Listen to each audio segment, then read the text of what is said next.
जय हिंद दोस्तों। डे 22 आज हम लोग स्टार्ट करेंगे। डे 21 हम लोग सक्सेसफुली कंप्लीट कर चुके हैं। आप लोग को अभी ये देखना है कि हम लोग का बोर्ड का प्रिपरेशन अगर चल रहा है तो बहुत ज़्यादा डिटेल्स में नहीं जाऊंगा, बस सिर्फ इतना बताऊंगा कि क्या क्या चीज़ें एग्जाम्स में आता है। आज हम लोग स्टार्ट करने वाले हैं पार्टनरशिप। देखो इस चैप्टर में बहुत सारा शॉर्ट टाइप, बहुत सारा लॉन्ग टाइप, बहुत सारा हमारा प्रैक्टिकल क्वेश्चंस, 1 मार्क का क्वेश्चन बहुत सारा आता है। तो आज हम लोग सारा का सारा डिस्कस करेंगे। आज की वीडियो में आप लोग को बेसिक से बेसिक चीज़ें जो 1-1 मार्क में आता है, 2-2 मार्क में आता है, 3-3 मार्क में आता है या फिर लॉन्ग टाइप आता है, सारा का सारा चीज़ आज हम लोग कवर करेंगे। तो पार्टनरशिप में सबसे पहले हम लोग को ये जानना है कि एग्जैक्टली पार्टनरशिप क्या है। ये हमारा 2 मार्क में क्वेश्चन आता है। तो पार्टनरशिप क्या है? देखो पार्टनरशिप एक ऐसा बिजनेस है, मतलब हम लोग फर्म बोलते हैं उसे। पार्टनरशिप एक ऐसा बिजनेस है जिसमें यह बताया गया है कि 2 या उससे अधिक लोग मिलकर काम को स्टार्ट करते हैं और उसका प्रॉफिट को या फिर लॉस को बांट लेते हैं। तो इसका भी मीनिंग को एग्जैक्टली समझेंगे कि partnership is the relationship between person who have agreed to share profit of the business carried on by all or any of them acting for all। इसका मतलब यह है कि पार्टनरशिप एक ऐसा काम है जहां पे 2 या उससे अधिक लोग के बीच में एक रिलेशन है जो प्रॉफिट शेयर करते हैं और उसके साथ साथ business carried on by all, और सब के सब बिजनेस को चलाते हैं, या फिर any of them acting for all. अगर मान लो 2 लोग हैं ए और बी, ये दोनों मिलके एक पार्टनरशिप फर्म बनाए, ठीक है, तो दोनों अपना प्रॉफिट लॉस को बांट ले रहे हैं और दोनों मिलके काम कर रहे हैं। ये है पार्टनरशिप बिजनेस, सिंपल सा चीज है। लेकिन लास्ट में जो ये जो चीज जो लिखा है कि और any of them acting for all, ये वर्ड का मतलब क्या है? इसका मतलब ये है कि अगर कोई एक नहीं रहता तो उसके बदले में दूसरा कोई उसके बदले में एक्ट करेगा। जैसे दोनों रहे, जबरदस्ती ऐसा नहीं होता कि 2 लोग को जाके बोलेंगे तभी एग्रीमेंट हम लोग का साइन होगा, नहीं। या फिर कोई भी काम के लिए 2 लोग को बोलना कंपलसरी नहीं है। अगर एक भी बिजनेस में प्रेजेंट है तो वो बिजनेस को चला सकता है। क्लियर हो गया?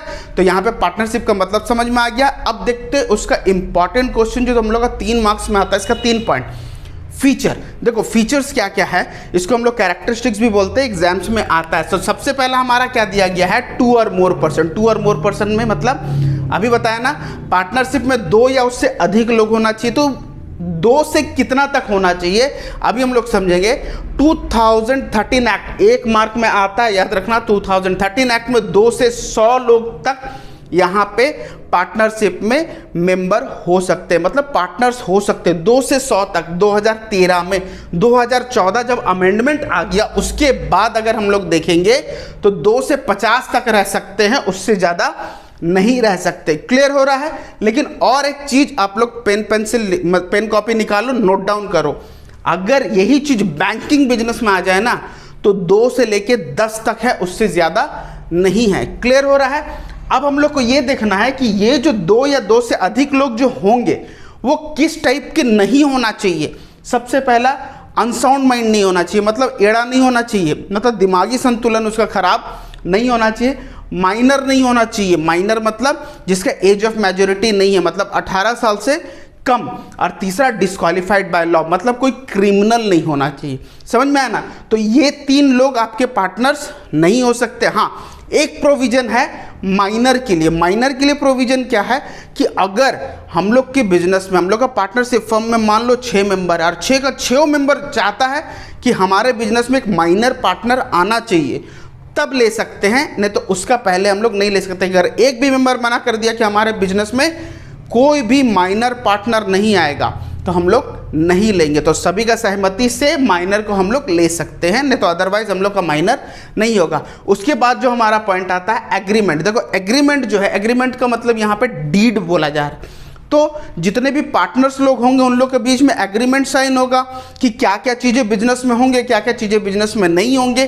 तो देखो ये रिटन भी हो सकता है, ओरल भी हो सकता है। ऐसा भी हो सकता है कि हम लोग रिटन मतलब लिखित में हम लोग एग्रीमेंट करें, या फिर मुंह जबानी भी कर सकते कुछ गवाह के साथ। क्लियर हो रहा है? अब यहाँ पे 3 चीज़ें हम लोग यहाँ पे मेंशन किए हैं कि अगर मान लो हम लोग को किसी के साथ कोई पर्टिकुलर काम के लिए पार्टनर्स बनाए हैं तो उस टाइप के बिजनेस को जॉइंट वेंचर बोला जाता है। समझ में आ रहा?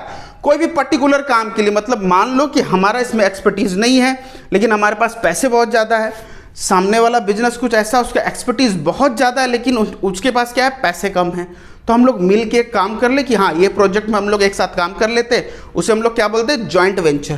क्लियर हो गया। पर्टिकुलर पीरियड, अब जब हम लोग एक बिजनेस में आएंगे, एक पार्टनरशिप में आएंगे, तो यहाँ पे भी हम लोग क्या देखेंगे कि हमें कितना साल तक चलाना है, 2 साल, 3 साल, 4 साल, 5 साल, ये सब चीज़ मेंशन होगा वहाँ पे कि हाँ चलो हम लोग 3 साल चला के देखते हैं, अगर अच्छा बिजनेस चला तो लॉन्ग टर्म चलाएंगे, अदरवाइज नहीं चलाएंगे। इस टाइप का भी हम लोग कर सकते हैं। तो ये पर्टिकुलर पीरियड मतलब पर्टिकुलर टाइम तक, 2 साल, 4 साल, जो भी हो।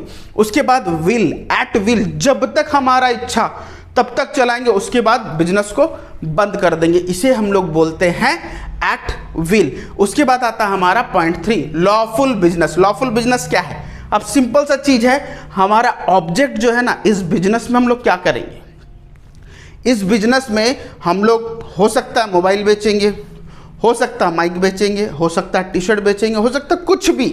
हमारा ऑब्जेक्ट जो है क्या वो लॉफुल है? ऐसा तो नहीं है कि गांजा बेच रहे हैं, अफीम बेच रहे हैं, जिसका मतलब गवर्नमेंट इजाज़त नहीं देता, तो लॉफुल ऑब्जेक्ट होना चाहिए। ऐसा नहीं, देखो बहुत जगह में लिकर मतलब अल्कोहल, दारू जो होता है वो हमारा, अगर वाइन शॉप में जाओगे तो आपको वहाँ पे आपको बिल के साथ दिया जाता है, तो वो लीगल है। लेकिन इलीगल अगर काम करेंगे तो पार्टनरशिप यहाँ पे नहीं हो पाएगा। तो यहाँ पे हम लोग क्या देखना है कि हमारा ऑब्जेक्ट जो है ना वो लॉफुल होना चाहिए। जो भी काम हम लोग करेंगे उसका ऑब्जेक्ट जो है वो लॉफुल होना चाहिए। क्लियर हो गया।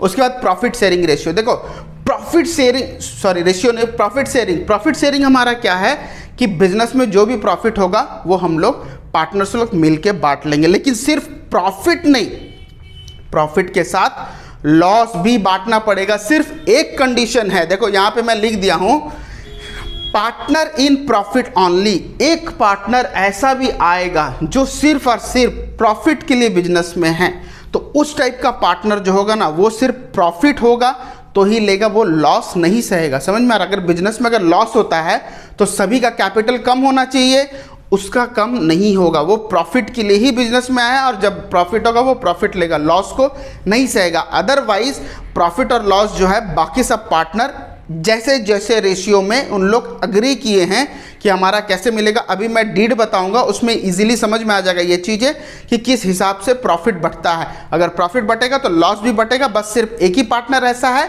जो सिर्फ और सिर्फ प्रॉफिट के लिए आएगा।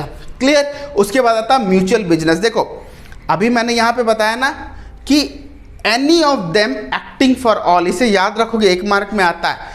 अगर कोई एक और भी रहे ना, मतलब मेरे साथ मान लो 4 लोग और हैं, ठीक है, वो तीनों नहीं है, फिर भी अगर मैं बिजनेस में हूं ना तो मेरे साथ कोई ना कोई आके बिजनेस कर सकता है, कोई दिक्कत नहीं होगा, क्योंकि सबके अगेंस्ट में मैं यहाँ पे एक्ट कर रहा हूँ। तो ठीक उसी तरीका से म्यूचुअल बिजनेस में यही बोला गया कि अगर एक पार्टनर नहीं है, दूसरा पार्टनर रहेगा, उसके साथ भी हम लोग एग्रीमेंट कर सकते या हम लोग परचेज सेल कर सकते, कुछ भी। तो इन लोग के बीच में जो रिलेशन है उसको क्या बोला जाता है, प्रिंसिपल एंड एजेंट का। तो ये हुआ हमारा 2 मार्क्स का क्वेश्चन। यहाँ पे देखो, यहाँ पे मैं 1 मार्क का क्वेश्चन बताया, यहाँ पे 1 मार्क क्वेश्चन बताया, यहाँ पे मैं माइनर के ऊपर में एक क्वेश्चन बताया कि हाँ कब माइनर ले सकते हैं हम लोग, वहाँ पे 1 मार्क का क्वेश्चन है। ये तीनों जो है हमारा 1 मार्क का क्वेश्चन में आएगा। यहाँ पे देखो हमारा एग्रीमेंट कैसा होना चाहिए, रिटर्न भी हो सकता है, ओरल भी होना चाहिए। Lawful object, profit sharing ratio में हमारा प्रॉफिट और लॉस दोनों बटेगा। और 1 मार्क में मैंने यहाँ पे बताया कि प्रॉफिट इन पार्टनर ओनली, इसमें सिर्फ और सिर्फ प्रॉफिट होगा। और इन लोग का बीच का रिलेशनशिप ये भी आता है 1-1 मार्क में। तो प्रिंसिपल एंड एजेंट का रिलेशन होता है पार्टनरशिप बिजनेस में। आप लोग इसका स्क्रीनशॉट ले लो। तो अब आते हैं हम लोग बहुत ज़्यादा इंपॉर्टेंट क्वेश्चन की तरह, पार्टनरशिप डीड। देखो ये लॉन्ग टाइप में भी आता है 8 मार्क में, और उसके साथ साथ हमारा 1 मार्क का क्वेश्चन या 2 मार्क का क्वेश्चन कहाँ कहाँ पे आएगा अभी मैं बताऊंगा। और इसके ठीक बाद अगर डीड नहीं होता है तो in the absence of deed, वो भी हमारा 1 मार्क, 2 मार्क और 3 मार्क में क्या क्या चीज़ें आता है वो सब चीज़ें अभी डिस्कस करूंगा। तो सबसे पहले पार्टनरशिप डीड क्या है। देखो पार्टनरशिप में एक से ज़्यादा लोग मिल के काम करते हैं, ये तो पता चल गया हम लोग को। तो उन लोग का बीच में क्या क्या चीज़ें एग्रीमेंट होना चाहिए, इसी को एग्रीमेंट को बोला जाता है डीड। तो उस डीड में क्या क्या क्लॉजेज लिखा हुआ होना चाहिए। जब डीड आपके पास एक पेपर आएगा उसमें लिखा हुआ क्या क्या चीज़ें होना चाहिए। खैर मैं यहाँ पे 13 पॉइंट लिखा हूँ, टोटल 21 पॉइंट है। तो यहाँ पे अभी हम लोग देखेंगे कि 13 पॉइंट हम लोग का इनफ है मार्क्स के लिए। तो फिलहाल अभी हम लोग 13 पॉइंट डिस्कस करते हैं। सबसे पहला नेम एंड एड्रेस। नेम किसका होना चाहिए? पार्टनर्स का नाम होना चाहिए, पार्टनर्स का एड्रेस होना चाहिए, उसके साथ साथ बिजनेस का नाम और बिजनेस का एड्रेस होना चाहिए। ये नहीं कि हम लोग कुछ भी लिख के देते। तो बिजनेस का जो नाम है और बिजनेस कहाँ पे है, मतलब उसका कॉर्पोरेट ऑफिस कहाँ पे है, वो चीज़ें हम लोग को लिखना है। और पार्टनर का नाम। सेकंड है हम लोग का कैपिटल कंट्रीब्यूशन। उसमें क्या लिखे रहता है कि जितने भी लोग इसमें पार्टनर बने हैं सभी के सभी कैपिटल कंट्रीब्यूट किए हैं। क्लियर हो रहा? उसके बाद आता है नेचर ऑफ बिजनेस। बिजनेस में हम लोग क्या चीज़ें करेंगे? अभी मैंने थोड़ा देर पहले बोला ना कि ऑब्जेक्ट जो है वो हमारा लॉफुल होना चाहिए। तो क्या चीज़ें हम लोग करेंगे? ये पेन का बिजनेस करना चाहते हैं, टी शर्ट का बिजनेस करना चाहते हैं, व्हाटएवर जो भी। तो नेचर क्या है हमारा। उसके बाद पॉइंट 4 है हमारा प्रॉफिट एंड लॉस शेयर।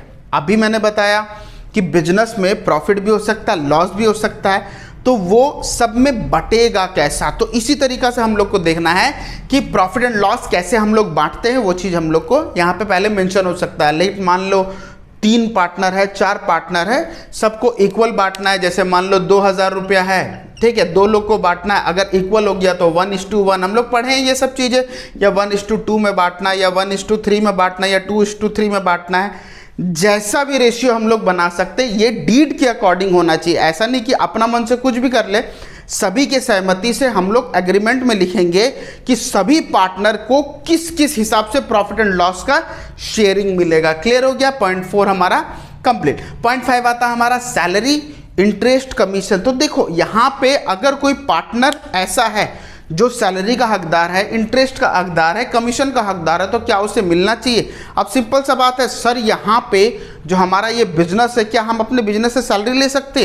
क्या अपना बिजनेस से इंटरेस्ट, क्या अपना बिजनेस से कमीशन ले सकते? बिल्कुल ले सकते। आप बाहर अगर काम करोगे तो ये सब चीज़ें लोगे कि नहीं? तो अपने बिजनेस से क्यों नहीं लेना?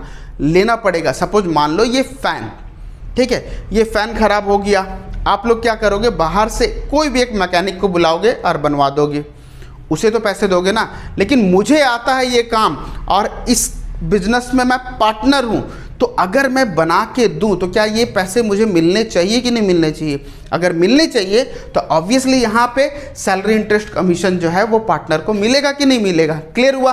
उसके बाद आता हमारा ड्यूरेशन ऑफ पार्टनरशिप।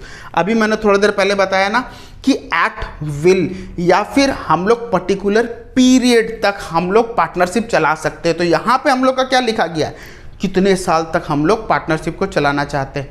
यहाँ पे कोई एग्रीमेंट ऐसा तो नहीं होता ना कि लाइफ टाइम हम लोग चलाएंगे, नहीं।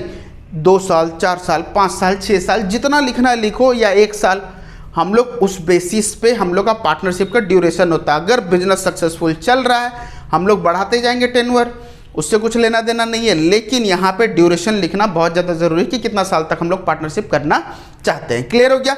उसके बाद आता है एडमिशन, रिटायरमेंट एटसेट्रा। इसका मतलब क्या है? जैसा जैसा पार्टनरशिप चल रहा है, जैसे मान लो 2 से 3 लोग हैं और उन लोग चाहते हैं कि कोई एक और एक्स्ट्रा पार्टनर, सपोज आप लोग 2 लोग हो, ठीक है, आप लोग एक पार्टनरशिप चला रहा हूँ, मैं आप लोग को बोल रहा हूँ कि आपके बिजनेस में मुझे एंटर करने दोगे क्या? तो उस समय एडमिशन हमारा आता है। तो एडमिशन में हम लोग को क्या करना होता है? अगर सारा का सारा पार्टनर अग्री होंगे तभी मुझे एंटर करने मिलेगा, अदरवाइज आपके बिजनेस में एंटर करने नहीं मिलेगा। तो जब हम लोग एंटर करेंगे तो क्या क्या चीज़ें चेंजेस होगा उस चीज़ को लिखना यहाँ पे पार्टनरशिप डीड में ज़रूरी है। क्लियर हो गया? उसके साथ साथ रिटायरमेंट अगर हुआ, अगर कोई यहाँ बिजनेस से रिटायरमेंट ले रहा तो उस समय क्या क्या चीज़ें चेंजेस होगा उस चीज़ को लिखना ज़रूरी है। क्लियर हो गया? उसके बाद आता है interest on capital and drawing. Simple सा बात है, हम लोग पैसे अपने बिजनेस में लगा रहे हैं तो क्या उससे हम लोग को इंटरेस्ट मिलना चाहिए कि नहीं मिलना चाहिए? ऑब्वियसली मिलना चाहिए। तो वो जो मिलेगा पैसे उसको हम लोग को लिखना है इंटरेस्ट ऑन कैपिटल। तो ठीक उसी तरीक़ा से अगर कोई पार्टनर को ज़रूरत पड़े पैसा और वो अपना फर्म से, मतलब पार्टनरशिप फर्म से अगर पैसे विड्रॉ कर रहे हैं तो उसको इंटरेस्ट देना भी होगा। ये होता है हमारा interest on capital, interest on drawing. लेकिन और भी देखो, 1 मार्क में आता है क्वेश्चन, यहाँ पे देखो ये सब चीज़ें 1-1 मार्क में आता है। लेकिन और एक चीज़ क्या है कि अगर पार्टनरशिप डीड नहीं होगा तो हम लोग क्या करेंगे, तो उस वक्त मैं बताऊंगा आप लोग को कि पार्टनरशिप डीड नहीं होता है तो ये सब चीजें कैसे डिस्ट्रीब्यूशन होता है। क्लियर हो गया। उसके बाद आता हमारा इंटरेस्ट ऑन लोन। फर्म वाले डायरेक्टली वहां पे डीड में मेंशन करेंगे कि अगर लोन लेते हैं या देते हैं, मतलब बिजनेस को लोन अगर हम लोग दिए या बिजनेस से लोन हम लोग लिए तो कितना % इंटरेस्ट होना चाहिए। उसके बाद आता हम लोग वैल्यूएशन ऑफ गुडविल। देखो गुडविल क्यों वैल्यू करना चाहिए, जैसे यहाँ पे मैंने बताया कि एडमिशन का कोई भी XYZ कोई भी हमारे फर्म में अगर एंटर होता है तो वो कैपिटल के नाम पे पैसा देता है, लेकिन गुडविल के नाम पे पैसा भी तो देता है। तो सिंपल सा चीज़ है, यहाँ पे गुडविल का वैल्यूएशन होना बहुत ज़्यादा ज़रूरी है। अगर गुडविल का वैल्यूएशन नहीं होगा तो हमारा फर्म जो है आज मान लो 20 लाख का है, 20 लाख से 1 करोड़ कैसे पहुँच गया, ये गुडविल का वजह से ही पहुँचता है ना, तो उसको कैलकुलेशन होना बहुत ज़्यादा ज़रूरी है। तो वैल्यूएशन ऑफ गुडविल हो गया। पॉइंट 11 में हमारा बताया गया अकाउंटिंग पीरियड। अकाउंटिंग पीरियड हमारा कैसे रहेगा, सिंपल सा चीज़ है, 12 महीना का होता है तो वो किस हिसाब से रहेगा हमारा, 1 जनवरी से दिसंबर तक रहेगा या 1 अप्रैल से 31 मार्च तक रहेगा। तो अकाउंटिंग पीरियड इस तरीका से होना चाहिए। उसके बाद है ऑडिट मेंटेन। सिंपल सा चीज़ है, हम लोग को ऑडिट कंटिन्यू होना चाहिए। ऑडिट अगर कंटिन्यू नहीं हो, अगर सिंपल चीज़ है कि अकाउंटिंग आप लोग जैसे भी करके बनाओगे ना, तो अकाउंट जैसे जैसे आप लोग चेक करो। ऑडिट करना मतलब क्या है, आपका साल का अकाउंट को मेंटेन करना। अगर आप लोग नहीं कर रहे हो तो कहाँ पे फ्रॉड हो रहा है, कहाँ पे नहीं हो रहा, पता कैसे चलेगा।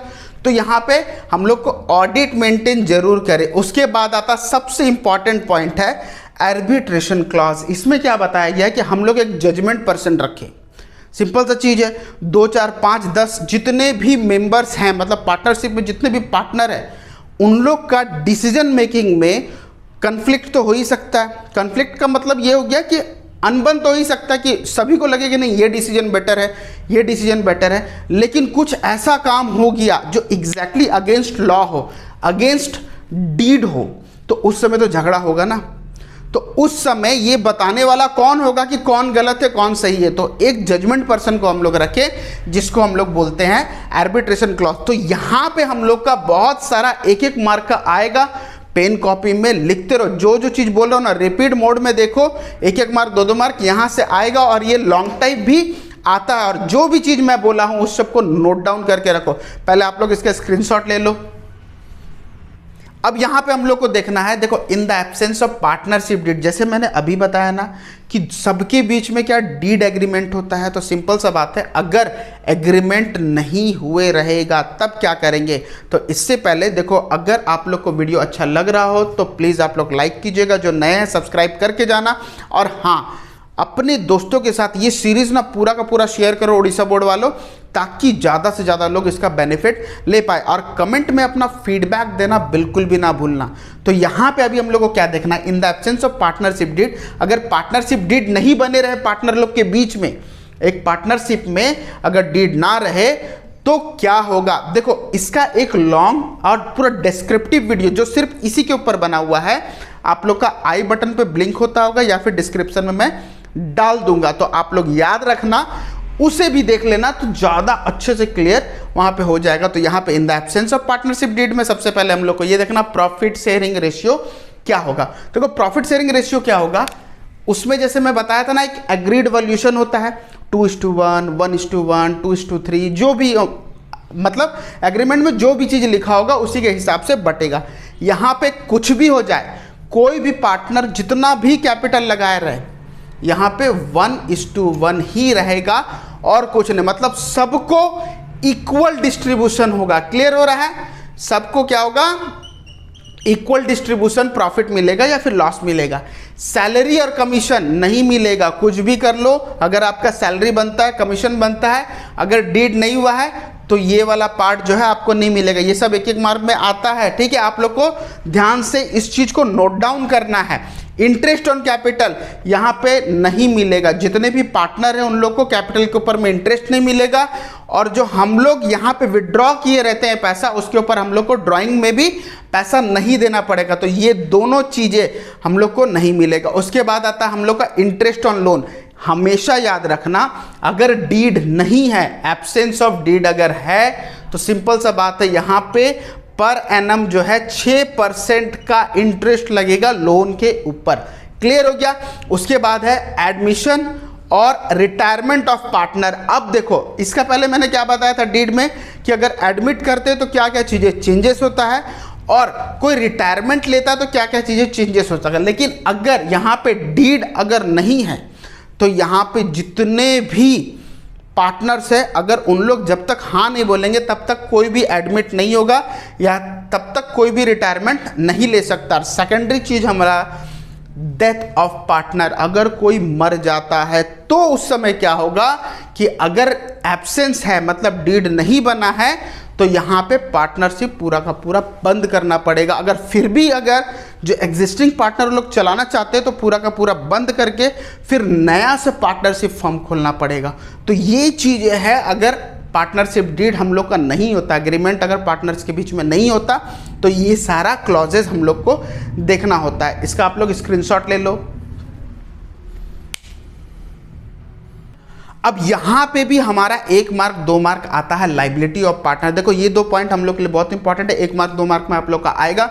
Liability of partner, liability of partner होता क्या है? देखो सारा चीज तो भी हम लोग समझे कि पार्टनर्स का क्या होना चाहिए नहीं होना चाहिए, लेकिन यहाँ पे 2 ऐसा पॉइंट दिया गया है जो आप लोग को समझना बहुत ज़्यादा ज़रूरी है। लाइबिलिटी ऑफ पार्टनर, सबसे पहला, in case of firm competitor, अगर मान लो कोई भी पार्टनर अगर XYZ बिजनेस में अगर उन लोग पार्टनरशिप का बिजनेस कर रहे हैं, उसमें से कोई एक पार्टनर वो बाहर अपना सेल्फ बिजनेस चला रहा है, लेकिन अगर वो कंपटीटर हुआ मतलब सेल्फ बिजनेस जो वो कर रहा है, सपोज मान लो कि मैं X गुड्स बेच रहा हूँ इस फर्म में, अगर सेम X गुड्स अगर वो भी बेच रहा है कोई अगर फर्म से अलग होके, तो उसका जो प्रॉफिट बनता है ना, क्योंकि वो कंपटीटर हो गया, समझ में आया ना। जैसे मैं पेन बेच रहा हूँ, मतलब ये फर्म में 8 लोग हैं और सबके सबका बिजनेस का जो प्रोडक्ट जो है वो पेन है, तो पेन वो बेच रहा है। अगर मैं इस बिजनेस से अलग निकल के अगर सेम पेन का ही बिजनेस अगर कर रहा हूं, तो सिंपल सा चीज़ है, यहाँ पे हमारा लाइबिलिटी क्या बनेगा कि मेरा को जो भी प्रॉफिट मिले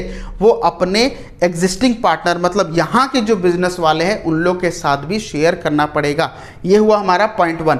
point 2, in case of use of firms assets, अगर मान लो कि मैं अलग बिजनेस कर रहा हूँ, अगर इस बिजनेस का एसेट्स को यूज कर रहा हूं और बाहर जाके उससे मैं प्रॉफिट कमा रहा हूं, तो उसका भी जो प्रॉफिट बनेगा वो भी हम लोग का एग्जिस्टिंग मतलब पहले वाला जो फर्म जो है उन लोग के साथ डिस्क्लोज मतलब यहाँ पे शेयर करना पड़ेगा। इसी को बोला जाता है हमारा लाइबिलिटी ऑफ पार्टनर। यहाँ पे 2 है, यहाँ पे 2 हमारा अलग अलग क्वेश्चन बनता है, 1 मार्क में आता है ये क्वेश्चन, तो आप लोग इसको भी अच्छे से समझ लोगे। तो यहाँ पे अभी आप लोग को देखना है कि आज 22 दिन पूरा का पूरा कंप्लीट हो गया। आने वाला 2 तारीख से हम लोग का बोर्ड्स का पूरा मतलब सिर्फ बोर्ड क्वेश्चन ही हम लोग करेंगे, उससे ज़्यादा नहीं, और पूरा का पूरा 90% हम लोग फुल प्रिपरेशन करेंगे। तो आप लोगों उससे पहले जो लोग सब्सक्राइब नहीं किए सब्सक्राइब करके रखना, अपने फ्रेंड्स को ये चीज़ बोल के रखना, और हो सके ना हमारा चैनल्स को अपने जूनियर्स में ज़रूर शेयर करना ताकि उन लोग 11 का सारा पढ़ाई यहाँ से कर सके। तो आज की वीडियो में हम लोग सिर्फ और सिर्फ थ्योरेटिकल में इतना ही करेंगे। इसके बाद देखो हम लोग का प्रॉफिट शेयरिंग रेशियो कैसे निकालते हैं ये चीज़ हम लोग सीखेंगे नेक्स्ट वीडियो में। गुडविल हम लोग कैसे कैलकुलेट करते हैं वो चीज़ सीखेंगे, रिवैल्यूएशन कैसे होता है वो सब चीज़ सीखेंगे, और जो इसका लॉन्ग टाइप जो क्वेश्चन जो बनता है ना वो हम लोग कैसे करेंगे उसका पूरा का पूरा प्रैक्टिकल हम लोग नेक्स्ट वाले वीडियो में कवर करेंगे। तो आप लोगों पहले से ये सब चीज़ें जितना भी है सब प्रिपेयर करके रखोगे ताकि थ्योरेटिकल आपका कंप्लीट हो जाना चाहिए। आज का चीज़ आज ही कंप्लीट करके रख लो, कल के लिए ना छोड़ना। तो जब तक हमारा डे 23 का वीडियो नहीं आ जाता तब तक फिलहाल आप लोग इसे पढ़ लो बे। तब तक स्टे ट्यून एंड जय हिंद।